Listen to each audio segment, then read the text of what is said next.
Why would you make that?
My show. Hey, there's a lot of news today.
Hey, everybody. Welcome back to Kruse Control. Happy Friday. And again, it sucks to start the show off like this, but when these things happen, we talk about them, discuss them every week on Kruse Control. But Alex Musser just actually passed away this past week, and it was by suicide. Unfortunately, this came out, and he apparently shot himself in the chest at home, and his girlfriend found him there in the bathroom, passed away. It's just very unfortunate. All My Children's star. He was also on Grown Ups. He's been, working for years at 50 years old. It's unfortunate to lose him at this age. But, people deal with mental health issues all the time. And hopefully his family and friends will be able to recover from this. And it's very unfortunate for their loss and for the entertainment industry. R.I.P. Alec. R.I.P.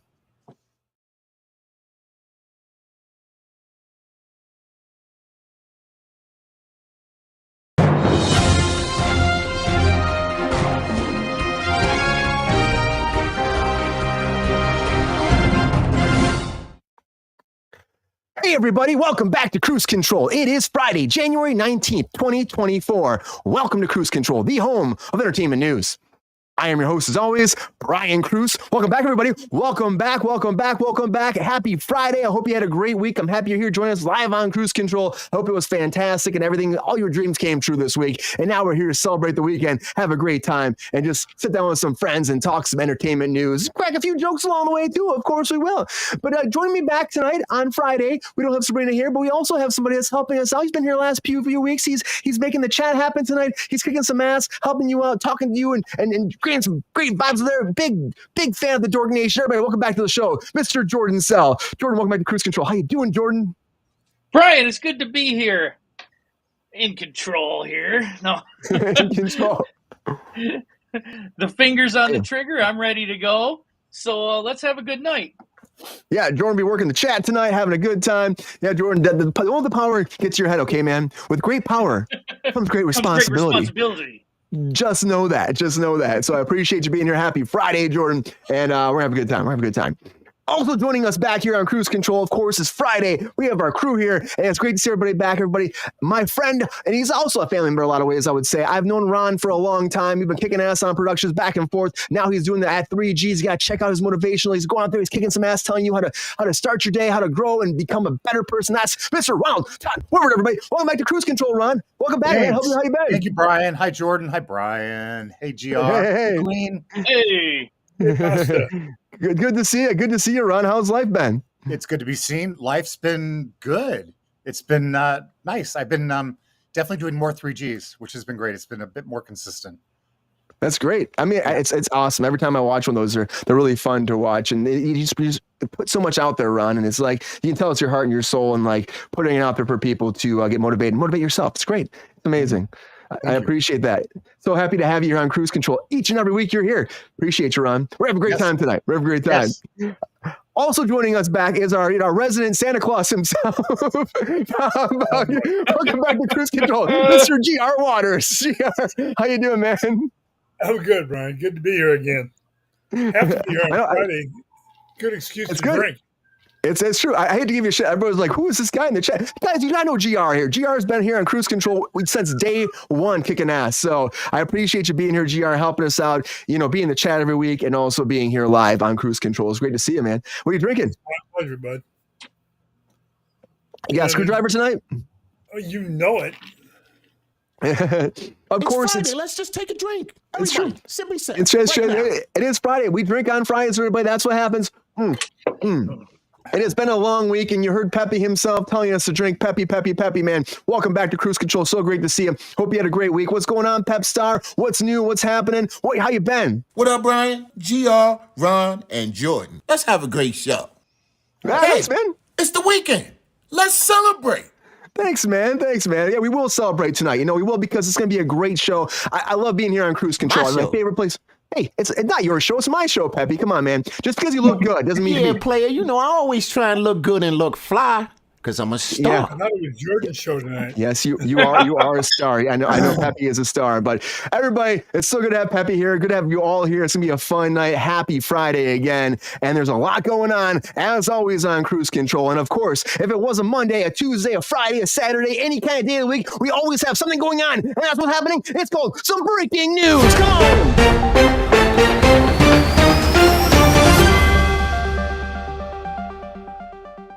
All right. The very first thing I want to talk about is Mission Impossible Dead Reckoning Part 1. I guess it's not Part 1 anymore because Paramount Plus is like dropping the Part 1, just calling it Dead Reckoning, and now it's going to be streaming finally on Paramount Plus. And of course, Tom Cruise has been fighting this streaming thing for a long time, but January 25th in the US and Canada, you can now stream Mission Impossible Dead Reckoning. I guess you don't call it Part 1, whatever. Part 1 on Paramount Plus, and then coming in February of 2024, of course, next month, we'll have it international on Paramount Plus. So Tom Cruise is probably, not excited about it, but I think fans are excited to finally see it streaming. A long time to wait for it. And something else that's coming a lot sooner than Dead Reckoning is Aquaman 2. And because Aquaman 2 has not done well, as we talked about multiple times here, Aquaman 2 is just bombed. I mean, it made $373.3 million at the box office.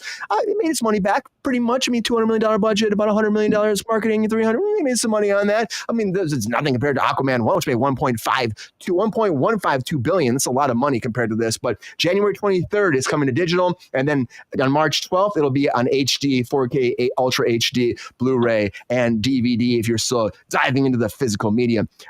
Dead box office. Yeah, you're right, Queen. It didn't do as well as they thought it was doing. Usually these movies do really well, like Tom Cruise's, but didn't do well. But, it did better than Dead Reckoning, and Dead Reckoning, not better, better than Aquaman, and Aquaman still, it sucks because it is the end of Jason Momoa's Aquaman, but at the end of the day, people weren't excited about this. We knew the DCEU was dead, so that's what happens. It sucks when things get canceled, but something else that got canceled, I will butcher this name, is Shimadigadoon. Shimadigadoon. I can never say this shit, but this got canceled after 2 seasons at Apple TV+. And honestly, it sucks for the creators because they had the whole next season written. Season 3 was written, and it's a musical, and they had 25 songs written as well for a season 3, and Apple TV+ pulled the plug on this production. So they're a little bummed. They're trying to try shopping it around, but I mean, you had a bunch of people. You had Keegan-Michael Key in here. You had Cicely Strong in here, and there was a bunch of people beyond that from a lot of comedy backgrounds, but didn't do as well as we hoped it to be. For Apple TV+, ratings went down season 2, and they canceled it, pulled the trigger, and that was it. Aquaman 2 is an embarrassment. You're right, Racer X. It could have been better, but I think people knew it was done. That's what happens. But Shimadimadugong is also gone, unfortunately. But again, it might find a home someplace else, just like the Lizzie McGuire spinoff might find a home someplace else too, because that is something else that has moved forward. And it shocked me when I heard this, but Lizzie McGuire was planning to come back for a new Disney show, Disney+. They shot the first 2 episodes. It was in the can. It's about her being an adult, going back to her hometown, but it starts with her in New York as a fashion interior designer, and she finds out that her boyfriend, who's a huge chef in New York City, is having sex with her best friend, having an affair, catches them, which it's got to be a sucky thing to find out, and then she gets mad and then moves home, and then she goes after a person that she had a crush on as a kid. His name is Ethan, and they apparently within 2 episodes, they hook up the 3rd episode. They didn't shoot the 3rd episode, but Disney wasn't happy because I guess the 3rd episode started with her in bed, and she is like, well, check that off.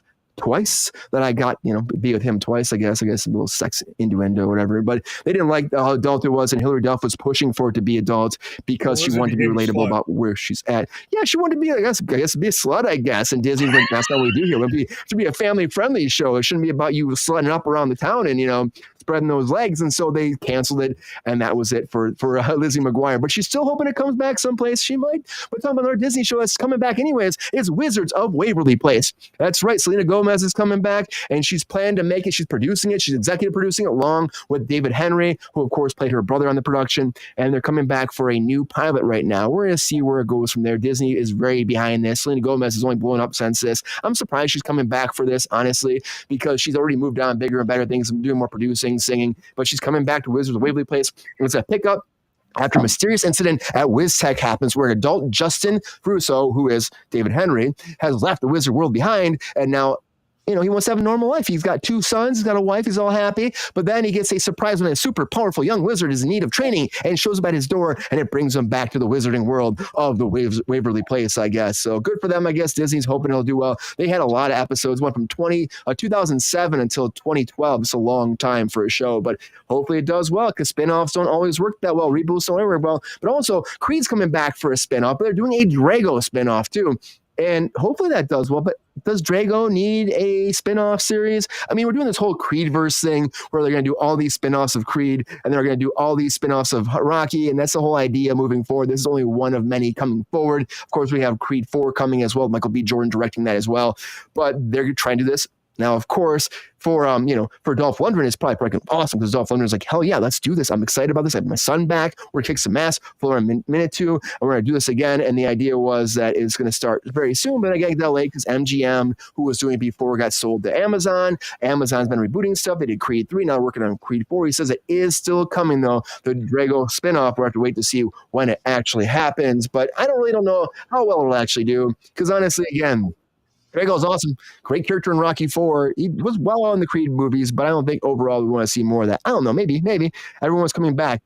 Nobody has any original ideas. You are right, Racer X. It never happens original ideas. But Creed's trying to come back. Hopefully they can save Drago's future and his whole franchise and make something great. I don't know. But something that might be saved very soon, and I got saved today, is Marilyn Monroe's old home. Because Marilyn Monroe's home was up for demolition. But a Los Angeles City Commission today voted. They voted for the former Brentwood house to be saved by Marilyn Monroe's old house. Now, she bought this back in the 60s. She died in 1962. She was 36 years old. She died in the same house. And now they're saying this is a historical landmark. It's big for the entertainment industry, and we need to save it. And so that's the whole thing. So they're trying to figure out what's going to happen. The property owner wants to demolish it. He's fighting City Hall. They have a temporary stay on building permits right now and demolition. So they're trying to stop this, and their consideration by the Cultural Heritage Commission and the City Council to see if it will survive after they vote again. Now, of course, they're trying to destroy it, but again, that makes sense. It's like a very monumental place, but they're trying to pull it down. And she was such a figure. It's going to be hard for people to let her go. Just like it'd be hard to let Madonna go too. But Madonna is being sued, everybody. She's being sued by 2 of her fans. Yeah. Apparently she was 2 hours late for a show this past week. And her fans in New York and her fans are like, you're 2 hours late. I was up until 1 a.m. I have plans the next day. So what the hell are you doing? So they're suing Madonna. They're saying it took too long. And, everyone coming forward is Madonna's always been late. She's always at least 2 hours late. They're saying, especially for her last, so it was like a tour back in 2019 called Madame X. She was always late. It's Madonna. If you want to see Madonna, honestly, why are you complaining? I mean, Madonna's going to be around for a long time. Just whatever she's doing, she gets on stage and performs. You just enjoy the performance. Honestly, how much do you pay for these tickets? Don't fucking complain. Just enjoy the fucking performance and have a good time because you're not going to get the chance to see Madonna much longer because unfortunately we all get old and things change and we pass away and then the person's gone forever and you can't see him live, just like Michael Jackson. But Michael Jackson has a biopic moving forward too.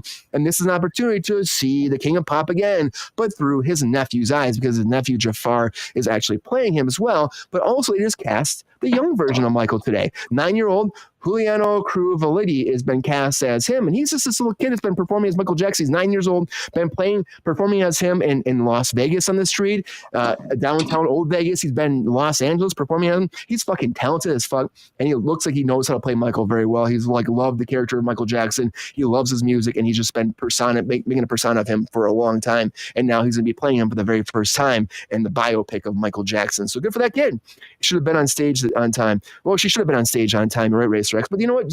That sucks too. It just sucks. It's like the whole thing with what's his freaking name? I'm going blank on that. Comedian. Whatever. Sometimes comedians and actors and performers are late a lot of times, and that's what happens. And then unfortunately, the fans are the people that suffer. But the Michael Jackson biopic is moving forward. Good luck for this kid. I'm excited about it. It's great casting. I think it looks like. I think he's very talented. Give a young kid a chance. But also something I think is pretty cool casting. This cast is why not be fucking huge? Is the Minecraft movie because now we have Kate McKinnon coming on, Flight of the Conchords co-creator Jermaine Clement's coming in here too, and they have joined the cast. And of course, we talk about how Jennifer Coolidge signed on just this week. You also have George Joseph, Jason Momoa, Jennifer Coolidge, like I said, Jack Black, Matt Berry, and then there's a lot of people signing on for this. Jack Black could be fucking great too. I hope it does really well. And all this, we still have no idea what to have this Minecraft movie, but we're gonna wait to find out because maybe they'll cast Rob Lowe in it too. But Rob Lowe has got his only problems going because Rob Lowe right now is talking about the Golden Globes, and he saw Robert Downey Jr.'s speech, and he was like, "Oh, he's so great! I gotta text Robert Downey Jr." Went to go text him. He said, "That is the most beautiful acceptance speech I've heard in a long time. Boy, you deserve it. I hit it." And then he goes, and I hit send, and then I realized that I had not sent it to Robert Downey Jr. I had sent it to Bradley Cooper, who was also up for the award. And Bradley Cooper got this text from it was a lovely acceptance speech. Like, oh my God, what am I going to do? And he's like, oh my, no, I'm sorry. That wasn't meant for you. It was Robert Downey Jr. And he's like, I'm so sorry. And he goes, I made it even worse. But then Bradley Cooper texted him back and said, no, it's fine. I like living vicariously through these mistakes. I mean, it just sucks to do some of that. But this guy right here, he's got all these numbers in his phone. Of course he has, because he was probably partying with Robert Downey Jr. back in the 80s, doing coke off some girl's ass. And so that's why he has his number. I don't know why it wasn't signed as Coke ass Junior. You know what I mean? That would have been a better call. You would know he was fucking texting. That's all I'm going to say. But, you know, he's got enough drama going on. But the person that's like made for drama for the past few years is, of course, good old Ye himself, Kanye West, who just got, guys, titanium teeth. I'm not joking. He spent $850,000 on titanium teeth. Why? I don't know. Because he can. Yeah, he's like, yeah, whatever, I'll be this. And so, you know, he was out on the streets with his titanium teeth just rocking them, being like, this is my grill, enjoy them. I don't know, this guy just looking for attention. He really is at this point. He's trying to fix his image, but he's also looking for attention. He's got a new album out. Whatever you can do to draw attention, that's not negative, I guess. But I'm still like, dude, that's a waste of fucking money. Whatever, you do you. But, you know, he's doing that. And, of course, Smashing Pumpkins are trying to find new guitarists because their guitarist stepped away. Jeff Schroeder, he just stepped away after he joined them in 2006 for their reformation of the band. He's been them since 2023. Then he's stepping down looking for guitarists. But this whole thing on social media being like, we need guitarists right now. Check it out. 10,000 people applied for this. And they're actually paying as a band. They're paying 8 people full time to try to find someone through all these 10,000 submissions to be the guitarist moving forward. So pretty awesome if you're a guitarist and you might be a part of Smashing Pumpkins just like that because someone's stepping down. A lot of breaking news, everybody. A lot of breaking news. And crazy. Can you imagine like just having an opportunity to be like a guitarist on Smashing Pumpkins? GR, you'd do that, wouldn't you? Oh, yeah, me and my air guitar. I'm thinking, how about an opportunity to own titanium teeth? Titanium teeth, man. Waste of $850,000. Right? 150 grand. Like, You got way what's too he much thinking? money. Yeah. He's not thinking. Good old Kanye. Yeah. Yay to the Izzo, whatever you want to say. But yeah, Kanye West, everybody, getting his titanium teeth. And that's a lot of breaking news, everybody. A lot of breaking news. And now it's that time. We'll put that man in the clock. What was it called? Everybody, ready for this? Our hot takes. Come on.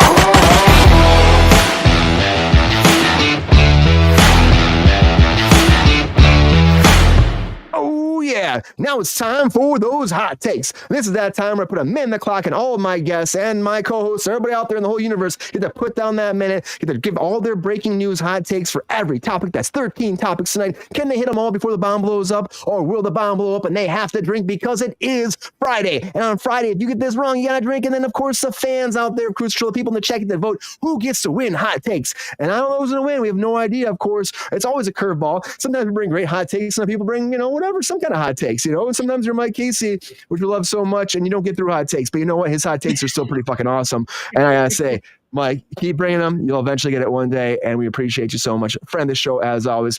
Hot takes. Jordan, who should go first, man? I need help here. I need some help in the chat, everything. Who should go first? Ooh, let's see. Let's give it to good old GR. Let's see what he's got. Just give it to him. GR, you think you got this? You know it, man. All right. I haven't missed yet. GR, how have you been? I'll up a good one myself. Oh, boy, it's Dave Chappelle, by the way. That you were thinking about. Okay, yeah. Yeah, that's what it was. I was like, at the top of my head, I was like, wow, Chappelle. Okay, GR. Yeah. Are you ready for your hot takes? I was born ready. All right, GR, you got this. Hot takes in 3, 2, 1. Hot takes. Am I streaming finally? I get it cool. The Aquaman 2, I expect exactly what I expected, a bomb. Smidge of Dune, who the fuck cares? It's a big Dilla Gap. I never watched it. Same with Lizzie McGuire. It's too young for me, so don't care. Which is another thing. These are baby shows. It's a BFD. That's a big fucking deal for them who don't know. The Drago thing, that'll bomb. Maryland's house, that was all about taxes. Madonna being sued, shocking in California. Everybody gets sued. Young Michael, I don't really give a rat's ass. He was a great performer, but I don't care. Minecraft, great cast. Rob Lowe, we all fuck up occasionally. Whoops. Kanye, I said it, what a waste of $850,000. And like I said, I got my air guitar for Smashing Pumpkins. Yeah. Well, GR, I think you got it. How's it feel to get your hot takes? GR, got it, everybody.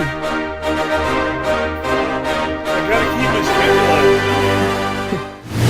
I'll give you the confetti, GR. You're in the royal treatment. You feeling good? Does it feel like your best hot takes ever? Is that your best hot takes ever, GR? No. Well, GR, it was great. It was great. It's going to be hard to top that. I'm going to say it right now. I think one of us can. I think it's going to happen, but maybe not. I don't know. It's too tough. I think I make Jordan go next, though, because Jordan threw GR first. I'll make Jordan go next. I threw him under the bus. Okay, let's do this. I'm used to being run over. I was married once. I believe in you, Jordan. I believe in you. Are you ready for your hot takes? That is the question we put that every day. Do it. All right, Jordan. Ready for your hot takes? Okay. Hot takes in 3, 2, 1. Hot takes. Mission Impossible, great movie. Already own it. Aquaman 2 must have done really bad to be on streaming already. A schmittigated gung dong. Don't have Apple TV, so never seen it. Lizzie McGuire, Wizards of Waverly Place. Both don't care. Both I think are bad ideas. Drago, like the Creed movies, don't know if they can carry their own movie. Marilyn Monroe, that's cool. Madonna, get on stage and do what you're paid for. Michael Jackson, young, good for him. Big opportunity. Minecraft, I'll be the first in line. The son's obsessed with it. Rob Lowe, before you send the send button, look what you're sending first, bro. Kanye West, what a weirdo. And the Smashing Pumpkins. Well, all I gotta say on that is, Brian, do you still play guitar? Because you need to get on that right now. I probably should. Everybody, Jordan got it. Jordan got it. How's it feel, Jordan? Oh, dude, I'd like to thank the Academy for this time. If I can change, then yous can change. We all can change. No, we can't. I think it's possible. Yeah. Oh, Peppy, you like those hot takes, huh? Jordan, I'd love to know how you're doing. Oh, Peppy, I love you, man. Yeah. Okay, let's keep it Welcome back. All right. Too much love here. Ron. How you feeling, though? You feeling good? I mean, that's stiff competition here. You ready for the hot takes? Can you destroy them? You blow them out of the water tonight? I'm feeling good. I'll blow them out of the water. Yes. There we go. I'm excited for that energy, Ron. You got this. I believe in you. All right. I'm clearing the clock up. Here we go. Hot takes, Ron. Here we go. Hot takes in 3, 2, 1. Hot takes. Mission Impossible. What? Why? Who? Where? No. Shimmick, that one. You know, I've done a lot of TV shows when they had obscure, weird, unpronounceable names. They never went anywhere. Go figure. Lizzie McGuire. If they're trying to appeal to a younger audience, which that show is, they're old. So nope, the kids aren't going to. They're not going to understand that. Wizards of Waverly, same thing. They're old. I should say that. Older. Daisy Ridley. Okay. Marilyn Monroe's house. Was it really that significant of a home? I mean, yeah, she lived there, but she lived in several other homes before that. Madonna sued. You know what? If you're a Madonna fan, you know she's always 2 hours late. I put up with that. Minecraft. My son will love it. Rob Lowe. I want his phone. Kanye West. Bullshit. That's bullshit. I tripped over a homeless person tonight reading this. $8.50 for teeth. No. Smashing Pumpkins. It's pretty awesome. Everybody, Ron got it. Ron. Yeah. Hot takes away. Let's give Drago.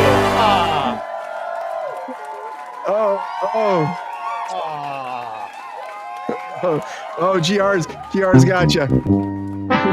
No. You know, it was still really good. Look at that. Don't GR be is like jealous on of my moves. I think it was still great. I'm going to put it out there right now. We're going to see what people think. Who won the hot takes? Putting a poll out there for everybody in the chat right now. So thank you for being here on Kruse Control. We'll see who wins the hot takes. We'll see. Great hot takes across the board. But the Kanye West thing still is just a yay thing. It's what a waste of money. What a waste of money. I agree with you, Ron. I wish I had Rob Lowe's phone because apparently he has all the contacts in Hollywood. He has everybody, you know? He won't for long if he keeps fat fingering them. I want it for a different reason. Slow you out. Jordan. Y'all need to take a drink. Okay. Oh, okay, Peppy. All right, man. We ought to make Peppy take a drink. Oh, no, hell no. I want to see that, player. You know, Hey, it's you okay. four, I'm not trying to break your balls, but where are my Snickety snacks? I'll be hungry too. I'm sorry, Peps. We don't have any for you right now. You know. Go talk to Sabrina. She's home.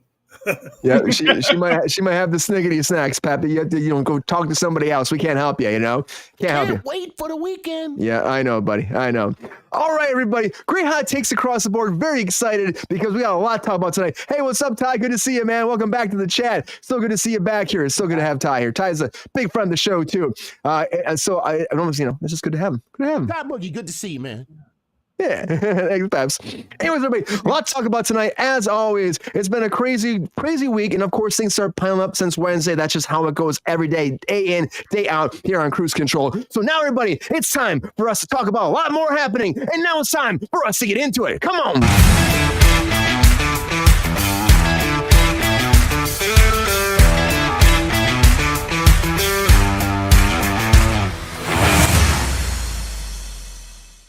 All right, everybody, now it's time to get into it. And the very first thing I want to talk about is Tina Fey, because right now, Lorne Michaels is talking about stepping down from SNL. Now, of course, it's coming down to the 50th anniversary of SNL. It's approaching, and Lorne's talking about what's going to happen next. There's speculation station happening constantly. Of course, the executive producer of the show has been writing and creating it since it started in 1975, and Lorne's talking about what is next. Now, I said we're doing the 50th anniversary in February of 25, so I will definitely be there for that, and definitely be there until that, and sometime before that, and we'll figure out where we're going to go after that. He said, interviewed Entertainment Tonight, and they were asked, well, maybe someone like Tina Fey would take over. And he said it could easily be Tina Fey, easily. But, there are a lot of people who are there now who are also, able to do the show. But Tina's brilliant and great at everything. She's a very important person in my life.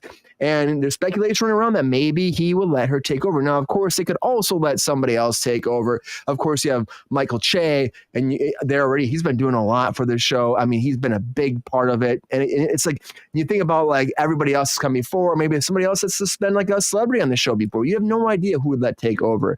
And we'll have to wait and see. But Tina Fey, I think, would be a good choice, honestly, overall. They still have SNL. Yes, they do have SNL still. It's still happening, Queen. SNL is not stopping. They're every Saturday. They'll be here tomorrow night. 2 live, and honestly, I get it because there's always relevancy for what they're doing for comedy, but a lot of times it falls flat these days for me. It's not what it used to be. It used to be so much better, but again, I think their caliber of actors is good. I auditioned for it last season, so maybe I'm a little bitter about that I didn't get on.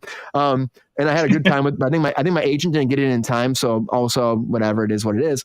But it was a lot of fun, and I think that we need people that can do a lot more characters than they have. They usually hire somebody for like one part, and then they play that one part, and they're not good at anything else. And I think that's what we miss now in SNL, like having somebody that can play anything and actually could delve into characters. Like give some more stage people, give more people that are just more versatile in their characters and their arcs. I mean, honestly, but I think Lorne Michaels will step down. It sounds like he's thinking about it again. He's been around since 1975, but at that point, doesn't the show end? I mean, the Tina Fey take over, the show freaking end. I mean, honestly, it's been going downhill for years. It has still survived. Maybe you just let it go away. Ron, what do you think? Do you think that Lorne Michaels should let someone like Tina Fey take over and take the helms and continue to a new generation of SNL? Or do you think that with him, he goes down with this ship and that's it for SNL? That's tricky. Regardless of what happens, if they do appoint a new executive producer, feathers are going to get ruffled regardless. Tina Fey, I think she would be an amazing perspective for that show. I absolutely love her. I just saw Mean Girls, not the musical, but the movie, the musical last week. She's great. It's her show. Was that good? What's that? It was really good. It was really good. Yeah, I really liked it.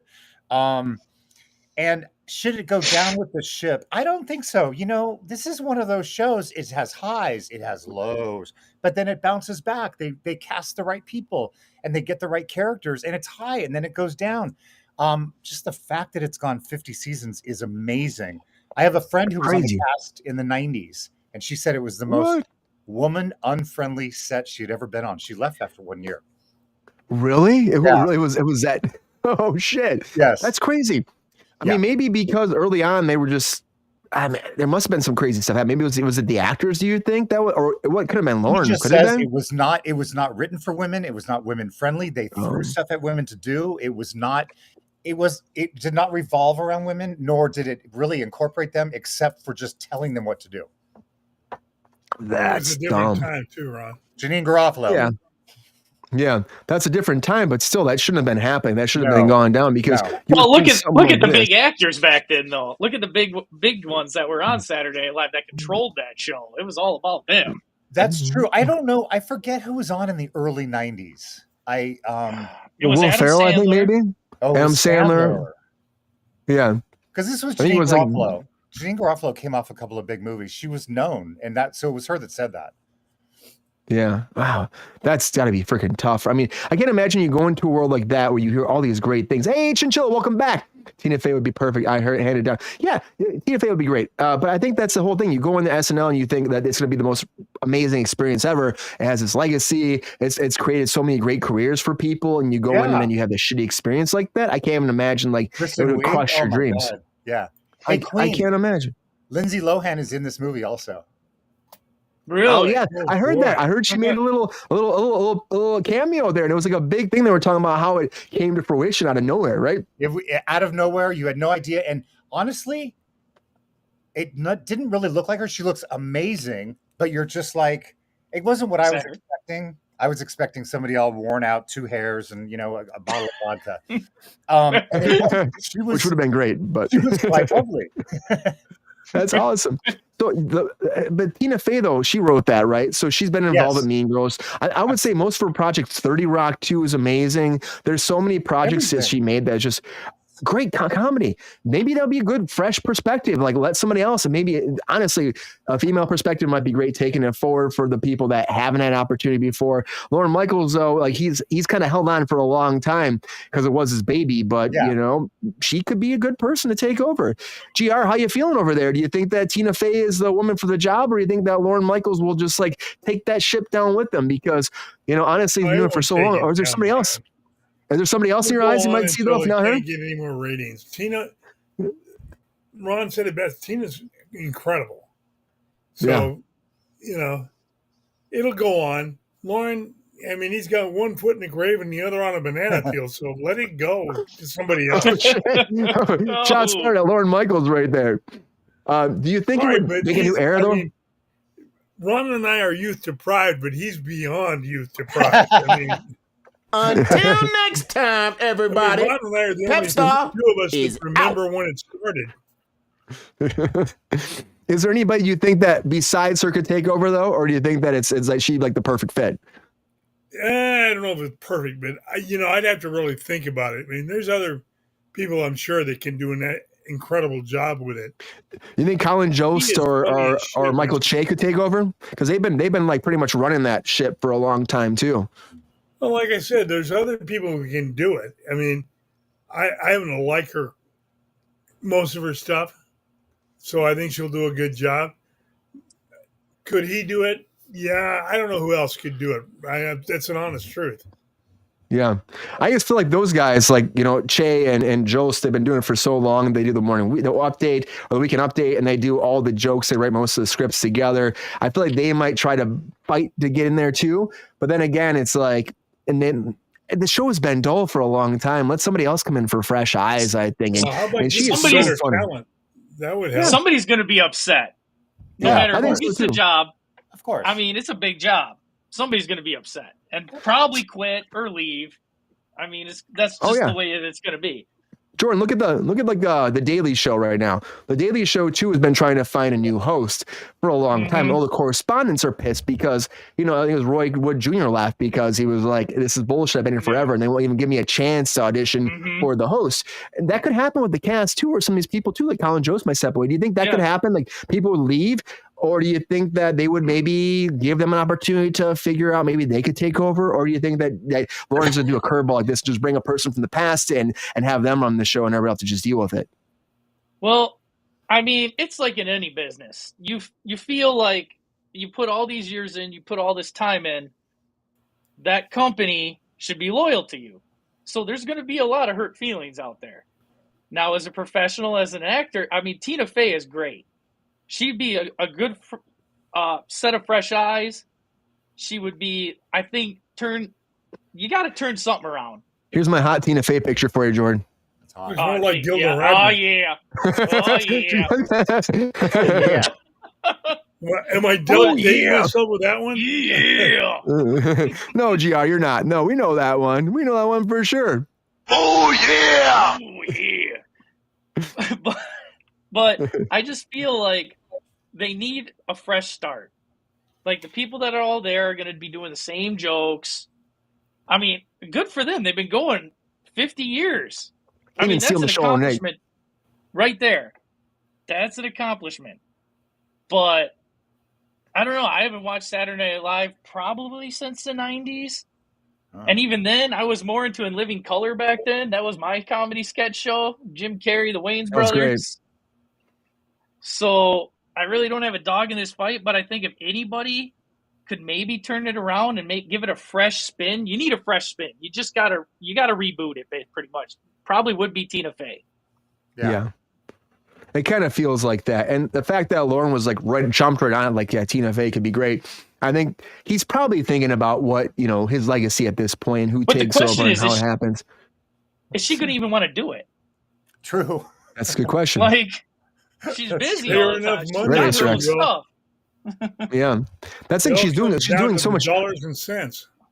She's producing, she's creating her own content. She got Mean Girls. She got a lot of stuff happening. The Mean Girls are going to be huge for right now. But she also has other TV shows happening. She's always ghostwriting on stuff. She's always making things happen. So I think that it's going to be hard to like nail her down. It's a big commitment. It's a huge commitment to take over for SNL. That's like a full-time job. It's a 9 to 5. You're there Monday through Friday. Well, Monday through Saturday. And then you have only Sunday off. Yeah. And then you're back on Monday again. You're doing rehearsals, writing, you're back in the writing room, and you're running sketches and working them out. Like it's a big commitment. She couldn't do anything else. So it'd have to be like, this is what I'm doing for the rest of my career if you take this over.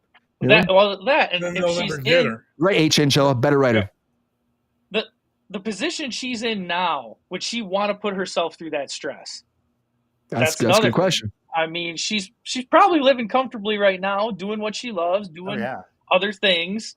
True. And are you going to commit to just SNL? That's the question. But wait a minute, Lauren Michaels is money. What was that, Ron? That's what it's going to take. It's going to take a few $1 million a year to get her. I don't think they will. Lauren Michaels has his thumb on so many comedies that come out, movies. So that's true. There are other things that can There's other things you can do, yes. You know what would be hysterical if all this talk about Tina Fey and then somebody asks her and she's like, I have no idea what you're talking about. That could happen too. That's what happens too, Ron. Right? Everyone started jumping out and ran with it. Right. She'll be on a red carpet and she'll be like, what the hell are you guys talking about? Like, what? Did Lauren say something? I want to talk about my business. I don't want to talk about this. SNL's like in my past. But that's the whole thing. Like that's what happens to people, that people speculate and all of a sudden it becomes a thing out of nowhere. And then these people have to like deal with the press for it. I can't remember who was a successful comedian. That's what's going down. Queen says no, who's the most successful comedian in comedies right now?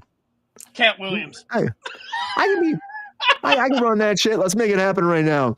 The most successful comedian right now is probably who's a big success? Who's a big success? Kevin Hart. Kevin Hart's pretty big. He's also a plant, apparently, according to he's Cat Williams. Cat Williams, he's a plant. Hollywood plant. He's not really big on his stand-up, though. I don't think his he does really well, though. big. I mean, his comedy movies do really well, do very well. So yes, they do. I don't know. Like, who was the big person? I love her. Oh, Chelsea. Chelsea Handler. Yeah, she's great. She's great. Great at the Critics' Choice Award. Yeah, they do. Yeah, that's nice. That's true, Pappy. Yeah, that's it. Racer X is asking who's the modern equivalent to Eddie Murphy today. I say Eddie Murphy because isn't he making a comeback anyway? Yes, he's got Beverly Hills Cop coming out. Why, my best buddy, GR. Oh, Pappy thinks GR. Tyler Perry. I don't think it's Tyler. Yeah. No, it's not Tyler Perry. Race X. Welcome back, man.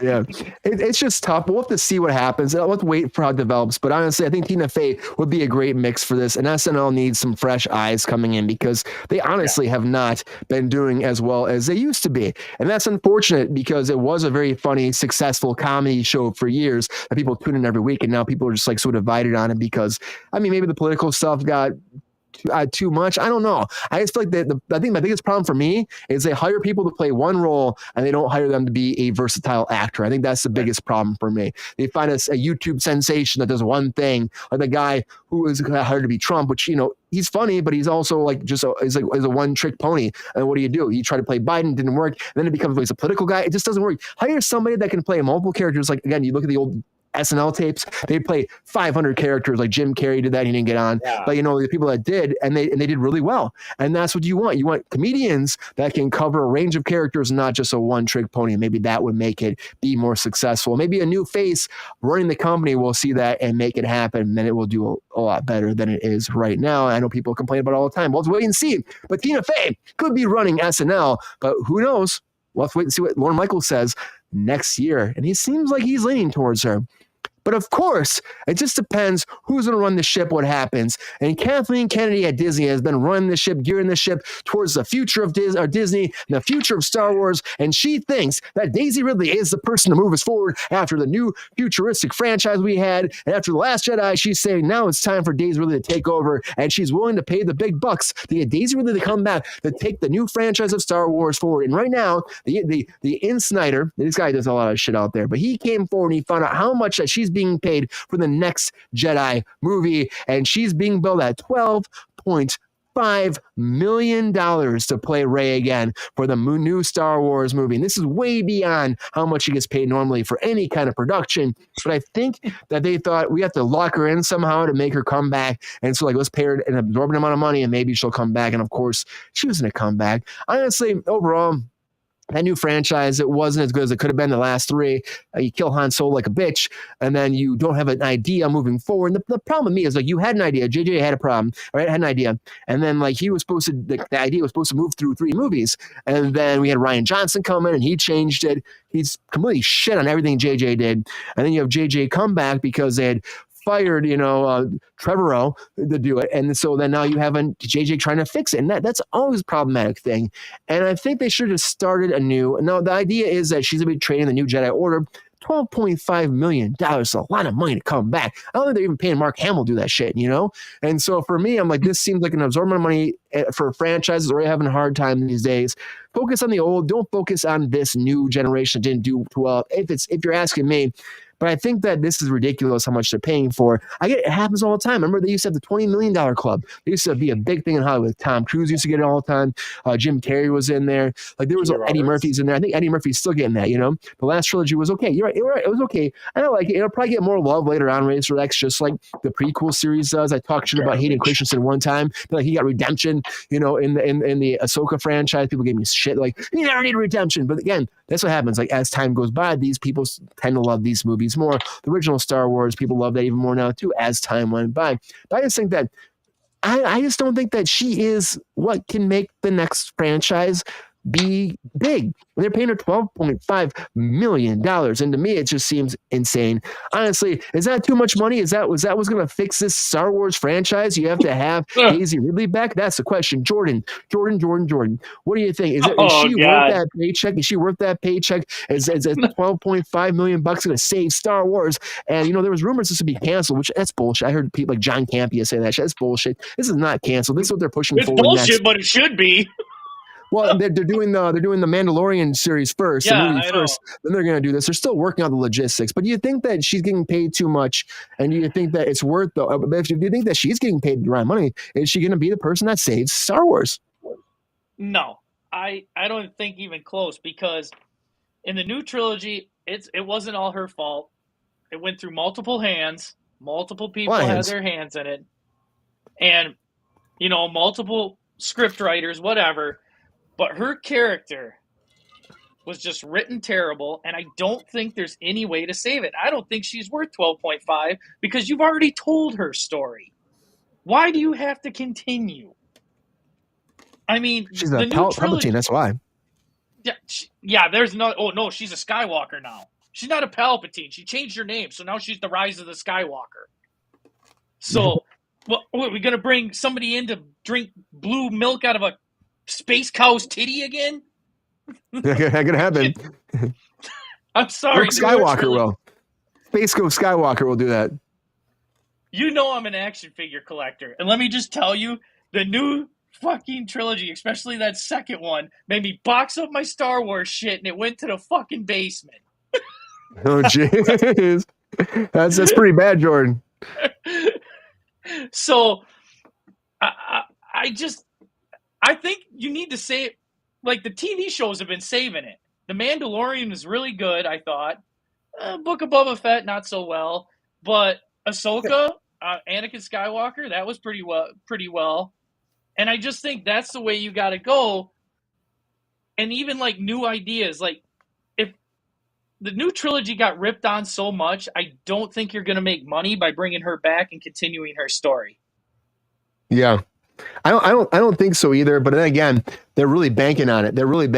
And I think they think that they're going to tie Grogu in. That's the whole thing, that he might be part of this whole Jedi temple that she's making. And their idea is the next Okay, Jedi well, Force. if Grogu's in it, I might see it then. I mean, You're gonna want that changes everything, right? But yeah, I he feel likes like he likes those blue cookies and shit. he'll be eventually sound like Gizmo, like Grogu, and then you'll be able to talk and stuff and fight and force shit, and like it'll be. Just don't get him wet. Yeah, let's take a drink on that one. That's an impression. Can't talk like this. I'm not like Michael Jackson now. But I feel like that's where they're going to go with it. And then the idea is that Grogu will be there. Maybe it's an idea of just taking a new generation. You're there for a little bit, pay that big bucks like anybody else's name, get butts in the seat, and then you build new people. I just want him to explain where Grogu came from. I don't think they're going to, though. I think they know that they don't have to. He was in Luke's temple at one point. That's what it is. Where's he been hiding during the original trilogy? He's been hiding up Mando's helmet. I don't know, man. He's been chilling. He's been on Mandalore doing his thing, you know? He's riding Mandalorians and having a good time. I don't know, you know? It's his life. He's a little robot body. He's like R2-D2 little baby body. I don't know. But that's what I'm saying. Like, Grogu could be the saving force moving forward. But Ron, you hear about this, and do you think that this is an insane amount of money to pay her at this point? Now, of course, the movies didn't do that well. They did it all right, and they were kind of especially the last one was kind of a box office disaster for Disney. Do you think that the idea of bringing her in and moving it forward with her? Now, again, they're only saying one movie. Not saying trilogy, just saying one movie. Of course, there are plans for when we know that. But you think that she is worth this paycheck? And you think that she is the person to lead this moving forward? I mean, last time we had Han Solo, we had Harrison Ford, we had Mark Hamill. Is she the person moving forward?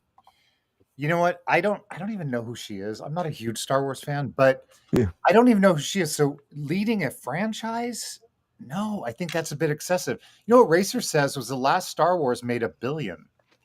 So there is a huge audience for that. You could almost just show it on screen and make $1 billion, you know? But I don't think she's one. And I don't know if studio executives are thinking about this because they don't really think a lot. I don't know. But you set her at 12.5. Guess who's going to come next looking for 13? And then all of a sudden, all the money's going to be going to talent again. There's not going to be anybody to shoot a movie. And it's going to be that whole $20 million cycle all over again. Demi Moore, Jim Carrey, you know, it's going to be that whole thing. Demi Moore, the first $20 million woman. Yeah.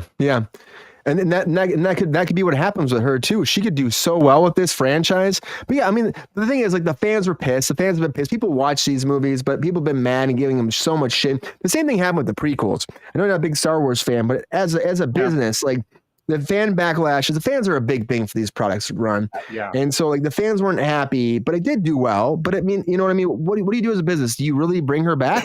Like, she was kind of like the face of the last ones.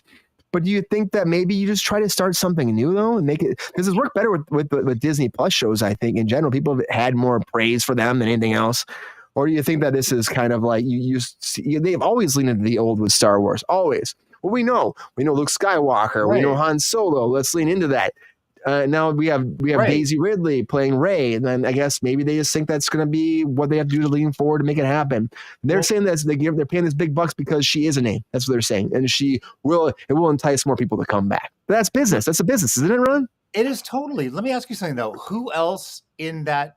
Who would you think would be better suited for this from the movies, from those three? For me, I would just start new. And I get it. She is the biggest name from that.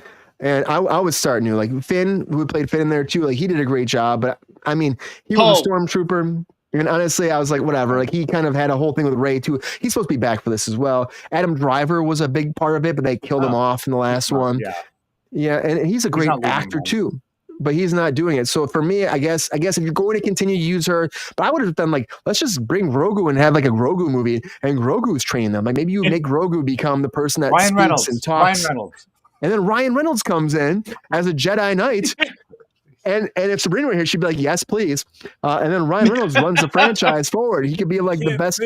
How about Samuel L. Jackson comes back somehow? I don't know how. He's still alive. Damn, skip it. Yeah, right. Right, Pappy? He was in the old franchise, so he might be very fucking old, but who cares? Bring him back, and then have a buddy cop comedy with him and Darth Vader somehow together again, and move that forward. Yeah, or maybe do a comedy. Do a comedy Star Wars. How about that shit? That'd be fucking fun. Can you imagine a buddy cop Star Wars movie? That'd be fucking great. I would love that shit. Ryan Reynolds in a buddy cop thing that works so well Star Wars? for Rest in Peace department. That was we're taking Star Buddy Wars cop in works action, so well Jordan. for him. Star Wars in action, you know. GR, what do you think, man? GR, do you want to see a buddy cop Star Wars? Are you excited about Daisy Ridley coming back? How do you feel about this? This way you were talking. I can save them $10.5 million. They gave me 1.25, and I'll play Obi-Wan Wawa and train the Jedi's.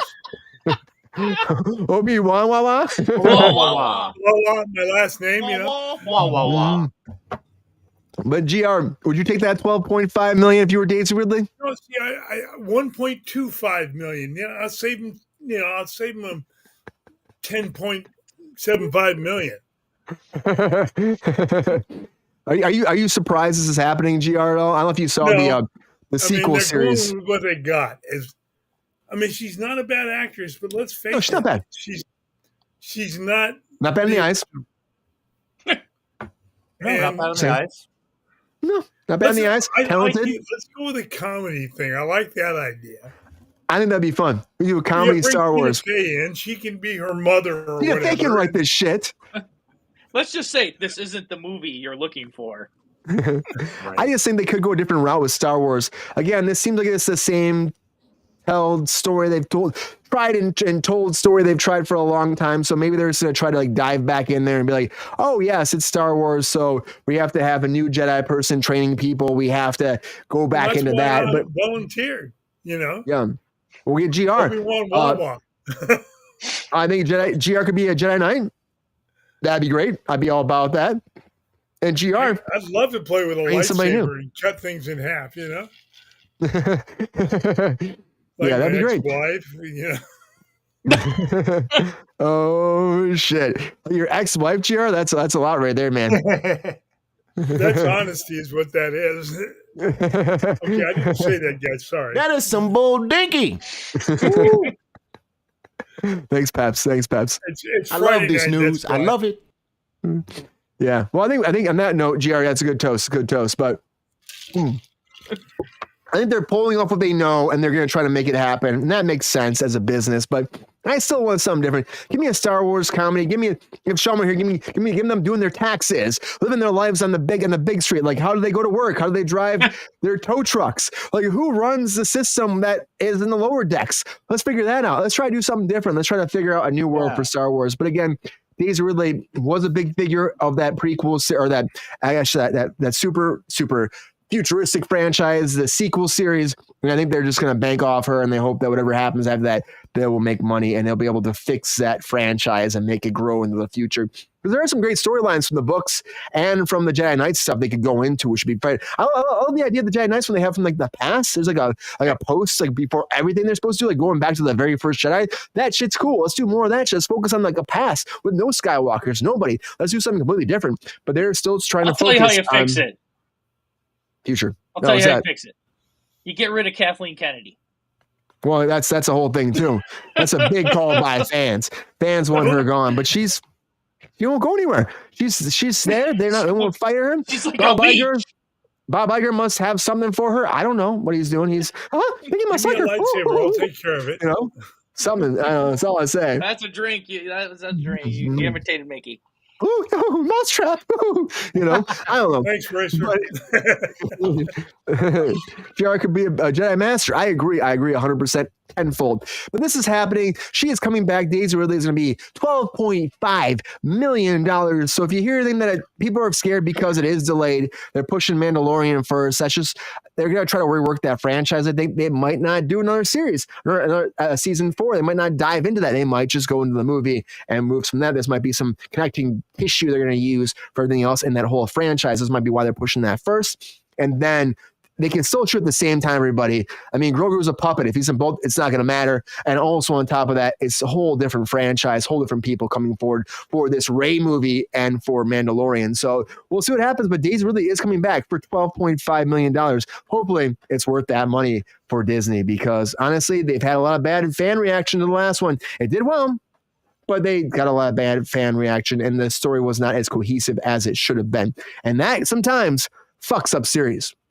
Something else that people have been talking about, the connecting tissue and how it should work with the old IP to the new IP, has been Daredevil. And Daredevil has been going through a lot of shit recently. We were talking about the other day, but now it's even grown even more. Now we're finding out more and more. I saw about last week that they're going through this whole canon thing and making it more canon and bringing it back to the MCU, that the whole Daredevil series will be involved in that whole universe. And now Vincent D'Onofrio came forward and said, yes, everybody, it is connected. And he's very excited about it. And he said, when he was actually talking to the new producers who did Loki and they did Secret Invasion, they've done a bunch of shows for Disney. He said during our restart, because of course they had a restart where after the strike, they decided that what they shot didn't work and they wanted to change it all. Kevin Feige decided to change it all.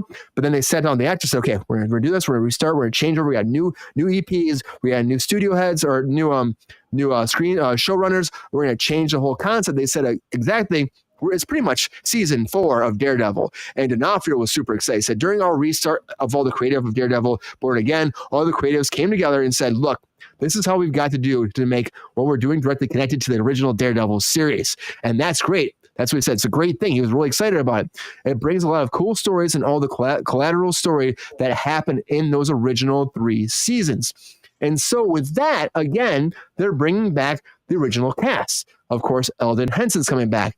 And also is coming back Deborah Ann Woll, who played, of course, Foggy and Karen. They're coming back. They've been blipped. If you know anything about the Marvel Universe, they've been blipped. I mean, D'Onofrio said before in an interview that he was blipped. That's why Kingpin's not where he used to be after season 3. He disappeared for 5 years. He comes back. He's lost his big rights. Now he's trying to figure out who he is and get his reins back in New York and become the mayor of New York. And that's the whole storyline moving forward. But now, because they decided after watching those episodes, it didn't work out, they might cut episodes too. Season 4, technically, it should be called season 4 of Daredevil at this point. They were supposed to do 18 episodes. They might cut it down. They haven't said how many episodes, probably be 10 if they do it. And overall, D'Onofrio is still excited because you have these people coming in who are like the main Disney, Marvel showrunners that are running this, and they are all on board with making it more Daredevil, making it more mature, making it connect to that series. And for me, fuck yeah, let's do it. Let's do it. You know what? They were shooting shit before that was like Daredevil Attorney at Law. It was like She-Hulk, where he's like not even Daredevil. He wasn't supposed to put a costume on until like 6 episodes or some shit. He's like just like being a lawyer. I mean, fuck that shit. We know what we want. We want Daredevil kicking ass. We want the bad guys. We want him fighting Kingpin. We want to have the underground fucking on the streets superhero kicking ass. And D'Onofrio is such a great actor. Charlie Cox is great. We just want to dive back in the universe. As fans of that show, we want the next season, but done through Marvel's eyes. And I think they're going to do it right this time. And it sounds like they learned. They listened to the fans, and they're bringing everybody back. They were going to kill Foggy off in the first episode before. Now he's going to be a big part. They haven't actually said. They said he could be there for 1 episode, 5 episodes. Nobody really knows at this point, but it will be a continuation of the Daredevil franchise.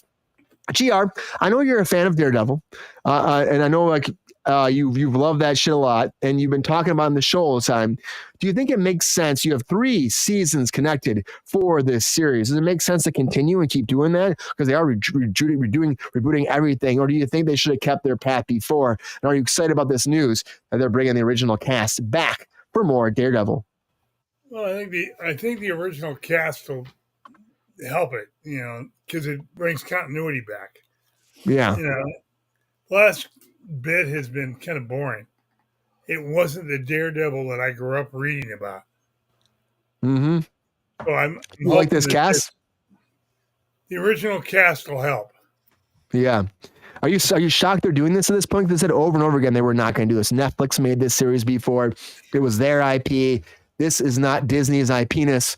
It's a different world. Are you shocked they're doing this? In a word, no. It's television producers. They lie. Okay. You think the fans wanted this one? You think the fans better ratings? They'll do. You think the fans were the ones that made this happen? Because again, people have been shouting like, "Make this shit right." Well, I'm sure it had a bit of an effect because the fans are the ones that give them the ratings, and if the ratings aren't there, maybe the fans are right. They need better people, and this is going back to the original is a help. Yeah. And that's the thing, GR. Like, I'm super excited about this. I do like Foggy a lot. And I think that killing Foggy off was dumb. He's like supposed to be a sidekick. It's, it's Murdoch. It's like their whole firm. It's like that's what makes it. They're the law firm together. And for me, it's like you can't have one without the other. That humanizes the character a lot. And by killing him off, it changes the whole trajectory. And honestly, I think it makes more sense to have him there. And if you want to kill him off later, it makes it more influential in the storyline because now you have somebody that is a big friend and a fan of his, and then all of a sudden they kill him off and makes it more pivotal to his character arc. And just having him die in the first episode is bullshit to me. I think it's a cop-out. And I think it was them not wanting to be connected to the Netflix universe, and now they're like, well, this is dumb because we have a great universe. Why are we not fucking take advantage of it? And fans are excited about it. They're excited. Jordan, I know you're excited. You hear about this news. What's Racer X say? I want them to bring back Typhoon Mary. She was in the Elektra movie.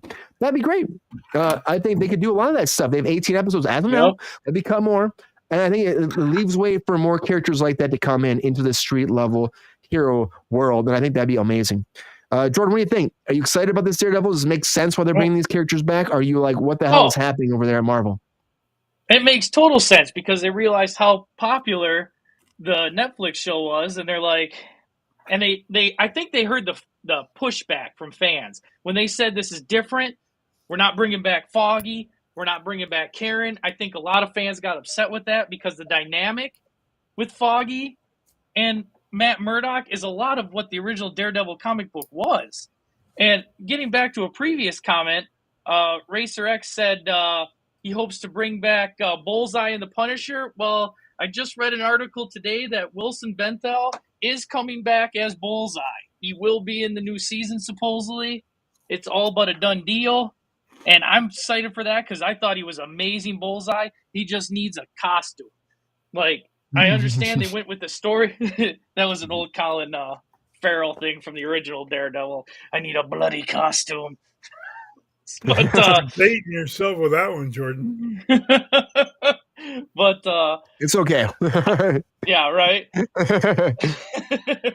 But I think that third season, that the fighting, everything was amazing. And the thing I am worried about, though, and the stunt people have come on record and said this, is that they didn't hire any of the stunt people from Netflix. Yeah, it's a big thing. And I'm worried the fighting might suffer a little bit. Because those fights were so amazing in that Netflix show, and I'm worried that Disney just didn't, especially watching Echo. After watching Echo, it was good, but it wasn't on Netflix level good. Single camera, pan through a whole hallway, beating up multiple people good. Or Daredevil, or in the third season with Bullseye throwing stapler and everything else hitting Daredevil in the freaking noggin. You know what I mean? Yeah, but Jordan, like, how do you do that? I mean, honestly, you have people that know how to do it, and Marvel just wants to make it their own, I guess, in a lot of ways. There adds more CG to it and not so in your face like stunt coordinators. So that sucks, but that's the way the world that Marvel operates in. It's dumb though. Like, bring that real raw fucking stunt shit in. It's great. I like the real raw means stuff so shit. much more. Yep, I really like it. But now the question is, you're making all this canon. Netflix did make some shit though. Yep, it's all canon now. It's all part of it. So you're bringing back Iron Fist? No, Iron Fist will not be back. I heard he's coming back. Way. I heard a rumor. Today, I heard a rumor. He's coming back. He's Not coming today. back in the next Black Panther TV show. It's happening. Dude, they're not gonna bring that fool back. That fool was nothing. That fool couldn't act, pass away from anything, and he couldn't fight. That guy. Here's what I want to see. must have been like nepotism. He must have been a friend of the show, a family member, a boyfriend, a child, a baby, something. I mean, that guy could not act his way out of a paper bag, and he couldn't fight worth shit. And he's supposed to be like the biggest martial arts person in the world. Not to trash on someone's talent, but honestly, it's just like I was like, here's an idea. I got a question. For you, Brian. Do you think the mouse is going to do the storyline with Karen being a junkie and giving up Daredevil's identity for a hit of crack? I doubt the mouse will touch on that shit. I think Steamboat Willie would, but I do not think the regular Mickey Mouse would. Steamboat Willie will do anything for a buck. I want to these see days. a crackhead. Steamboat Willie will do anything because he's free from his conservatorship and he'll do whatever he can to make some money now because he doesn't have that Mickey Mouse money anymore. So honestly. No. Ron, you see things happen, like franchises change, things change. Big things happen in Hollywood all the time where, you change the creators. Like you've probably been on shows where like a showrunner changes. When a showrunner changes, the whole show becomes a different thing altogether. Yep. Do you think that that's a good thing in Hollywood? Because this was like, they had shot like 4 or 5 episodes already. That's a lot of stuff to toss out and be done with. Does that happen a lot? And do you think that's a good thing for a show moving forward? And does it hurt the mentality of people on set at all? My experience, there's 2 things with that. When they change a showrunner or when they bring in big guest stars or add big actors to the regulars, the show's done. That's it. Yeah. That's the last season. It's done. It's like they're struggling for anything. So they bring in names. I was on a show once and they wanted to bring in Princess Diana. What? Like, how are we going to do this? Does it change the morale and stuff of the cast or the crew?